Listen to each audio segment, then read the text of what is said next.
ایک ایسا انسان جس کی ساری زندگی عیاشیوں اور سیاہکاریوں میں گزری، لیکن جب اس کی موت آئی تو وہ اللہ کا نیک بندہ اور ولی بن چکا تھا۔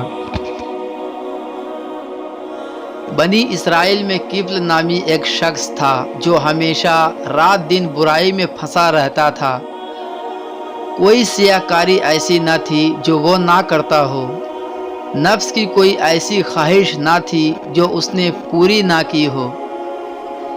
ایک مرتبہ کفل نے ایک عورت کو 60 دینار دے کر بدکاری کے لیے راضی کیا اور اسے اپنے گھر لے آیا۔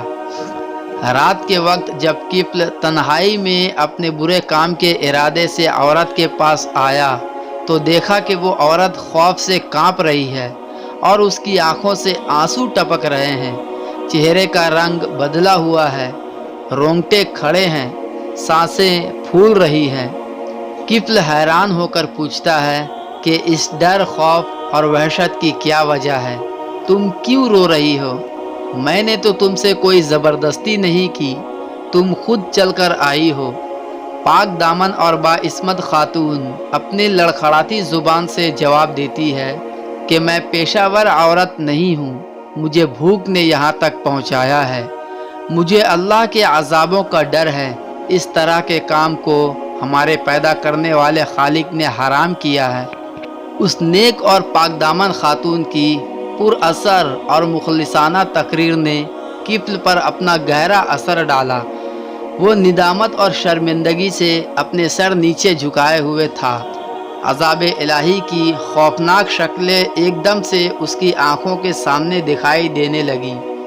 وہ اپنے انجام پر غور کر کے اور اپنی سیاہکاریاں یاد کر کے رونے لگا اور کہنے لگا، بہن، جس عزت کے ساتھ تو یہاں آئی تھی اس عزت کے ساتھ واپس چلی جا، اور تم میرے لیے اللہ سے دعا کرنا کہ اللہ مجھے معاف کرے، اور یہ پیسے بھی تیرے ہیں، اسے لے جا۔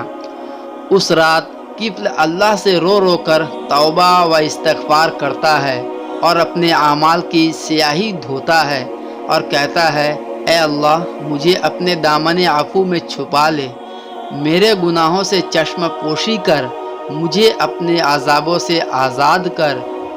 حدیث میں آتا ہے کہ اس رات کفل کا انتقال ہو گیا۔ یہ ایسا شخص تھا کہ اس کے گناہوں اور سیاہکاریوں کی وجہ سے شاید اس کے جنازے کو کوئی کاندھا نہ دیتا، اس لیے اللہ تعالیٰ نے یہ انتظام کیا کہ جب صبح ہوئی تو لوگوں نے کفل کے دروازے پر نورانی طریقے سے ان اللہ قد غفر للکفل لکھا ہوا پایا کہ بے شک اللہ نے کفل کو معاف کیا۔ مطلب یہ کہ لوگوں، جاؤ، اس کو غسل دو، اس کا نماز جنازہ پڑھ کر اس کو دفناؤ۔ اللہ ہم سب کو اپنے گناہوں سے توبہ کرنے کی توفیق عطا فرمائے، آمین۔